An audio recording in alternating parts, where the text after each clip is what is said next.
A very delightful good morning to all my dear students. Hi beta, this video is gonna to discuss all about the revision part of this chapter. Okay, adolescence and human hormones. Those students who have left any particular topic in my previous videos, you may cover those topics with this revision part. Okay, so let's start our revision. So first thing is adolescence and puberty. Okay, so beta, adolescence, as you know, that it is a period of transition means moving from one stage to another. So here it is the stage between the childhood and adulthood. ठीक है, उसी को हम adolescence कहते हैं. ये adolescence stage जो है क्यों जरूरी है, बिकॉज इसके दौरान ये कंप्लीट जो बच्चे की ग्रोथ है, mental development, physical development, emotional wellbeing, उसके लिए रिस्पॉन्सिबल है. इसी फेज के अंदर ये सारे चेंजेस बच्चों के अंदर होते हैं. So it is the most important period of a person.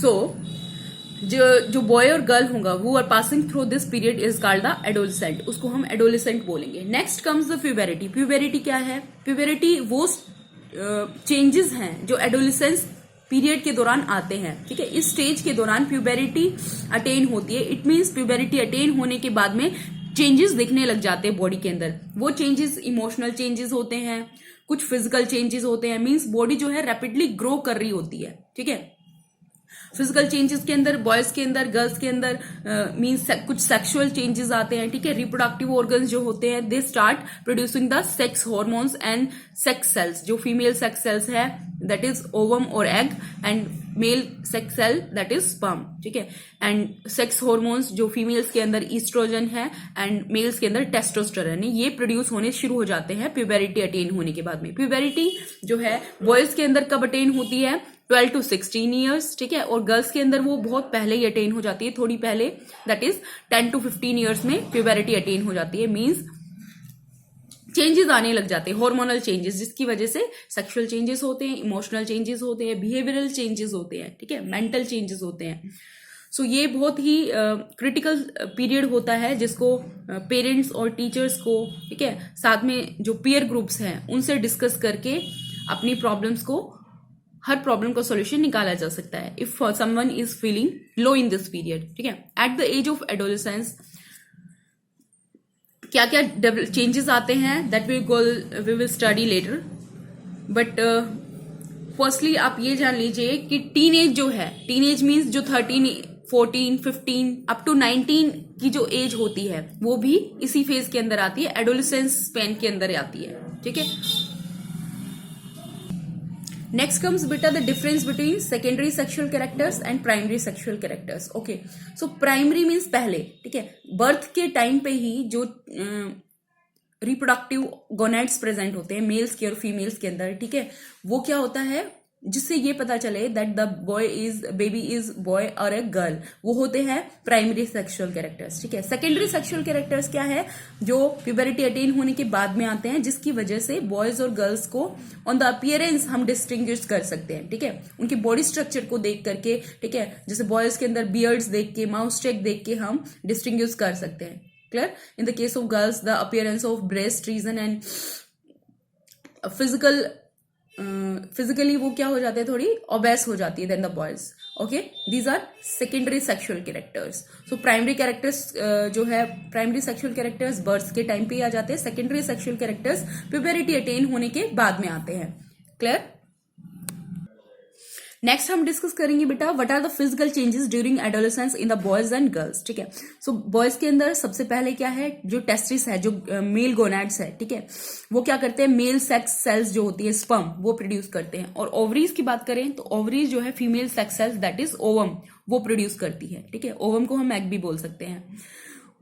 Next, boys के अंदर बॉडी जो है वो रैपिडली ग्रो करती है. गर्ल्स के अंदर स्टार्टिंग की इनिशियल स्टेज में फास्टर ग्रोथ होती है. ठीक है, girls grow faster than boys initially.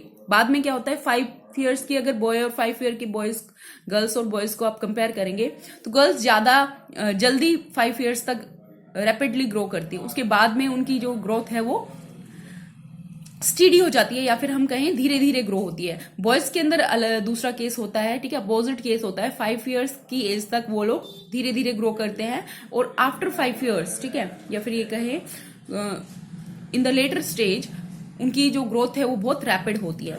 Third point is the voice becomes deep and harsh. Voice के अंदर जो वॉइस है वो बहुत हम ये कहें कि लो पिच हो जाती है, लो पिच साउंड हो जाती है, जिसकी फ्रिक्वेंसी कम होती है, ठीक है, डीप हो जाती है, हार्श हो जाती है, चुभने लगती है वो।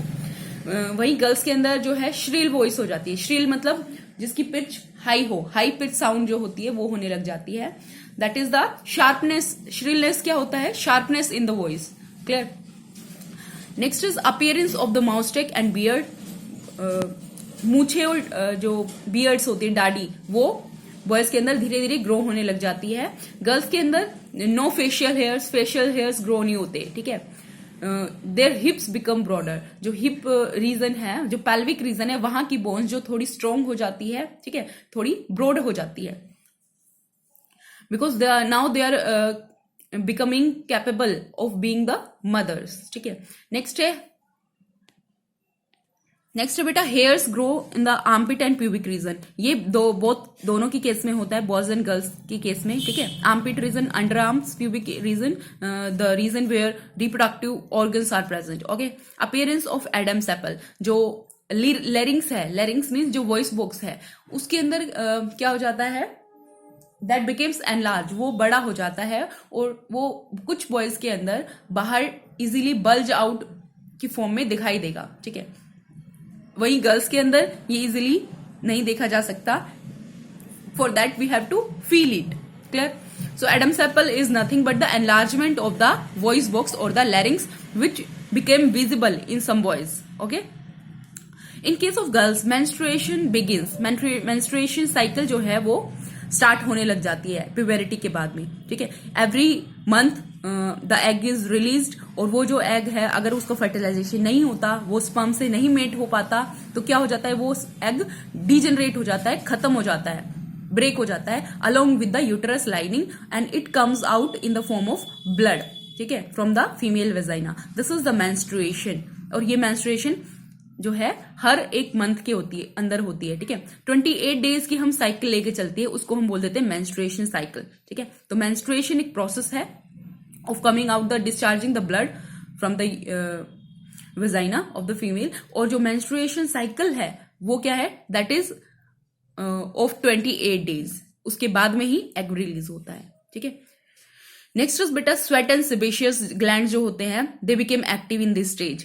तो sweat glands which release the sweat and sebaceous glands which release the oil, तो वो एक्टिव होने की वजह से क्या होते हैं? एक्ने और पिंपल्स जो हैं इस एज के दौरान ज्यादा होते हैं, ठीक है। Similar is the case with the girls. So these are some of the changes in boys and girls.